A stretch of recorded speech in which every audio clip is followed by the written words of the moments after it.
Car driver और चालक महिला। एक बार मैं रोज़ की तरह ही रात को घर जा रहा था। ऑफिस में काम करते समय मुझे थोड़ी देरी हो गई थी, इसलिए मुझे उस रात को बस नहीं मिली थी। मैंने कई लोगों से लिफ्ट मांगी, लेकिन कोई रुका नहीं था। कुछ देर इंतज़ार करने के बाद एक कार रुकी और उन्होंने मुझे लिफ्ट दी। उस वक्त एक लड़की भी मेरे जैसे ही परेशान थी, लेकिन कार ड्राइवर ने उस लड़की को कार में लिफ्ट नहीं दी। यह सब देख मुझे बड़ा आश्चर्य हुआ कि उन्होंने मुझे कार में जगह दी, लेकिन उस लड़की को जगह क्यों नहीं दी। मैं कुछ बोलता उससे पहले ही उन्होंने मुझे कहा, देखो, तुम्हें ऐसा लग रहा होगा कि मैंने उस लड़की को क्यों नहीं बैठाया, बराबर है ना। मैंने हाँ में जवाब दिया।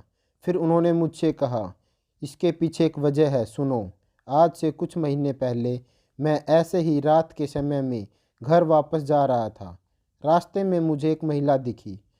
उसने मुझसे लिफ्ट मांगी। उस महिला के हाव भाव से मुझे लगा कि काफ़ी परेशान है। यह देख मुझे उस महिला के ऊपर दया आई और इंसानियत के फ़र्ज़ के नाते मैंने उसको अपनी कार में बैठाया।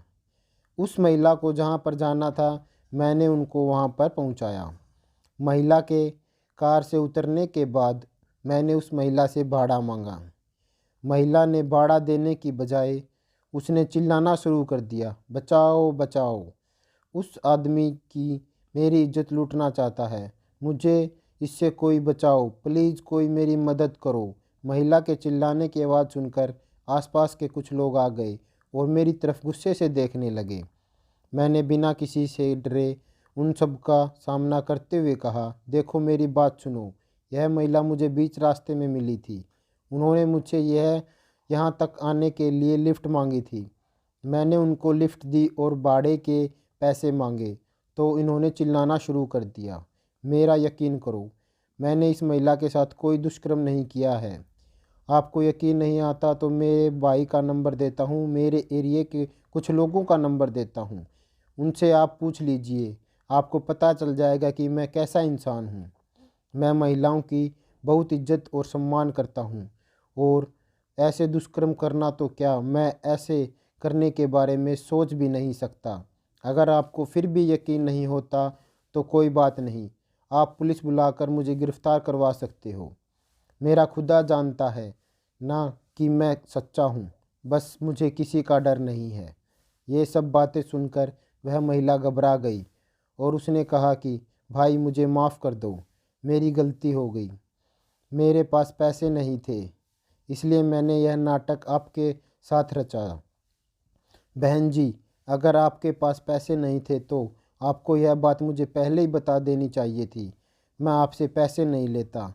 एक दूसरे की मदद करना तो हम इंसान का फ़र्ज़ है। मैं आपसे पैसे नहीं लेता, लेकिन यह झूठ बोलकर आपने अच्छा नहीं किया।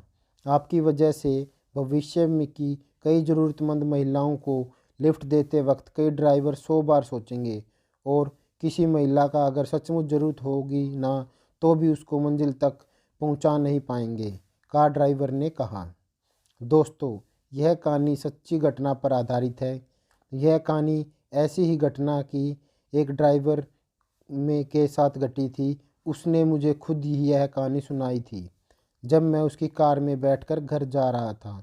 यह कहानी के माध्यम से मैं महिलाओं को यह संदेश पहुंचाना चाहता हूं कि कभी भी ऐसी स्थिति में कि ऐसी कोई प्रक्रिया न करें जिससे किसी अच्छे और नेक पुरुष को कोई कष्ट पहुंचे, क्योंकि कहीं भविष्य में ऐसी नौबत ना आए कि कभी किसी महिला को रात में सच में लिफ्ट की ज़रूरत हो और कोई उनको उसकी मंजिल तक पहुंचाने के लिए असमर्थ हो जाए।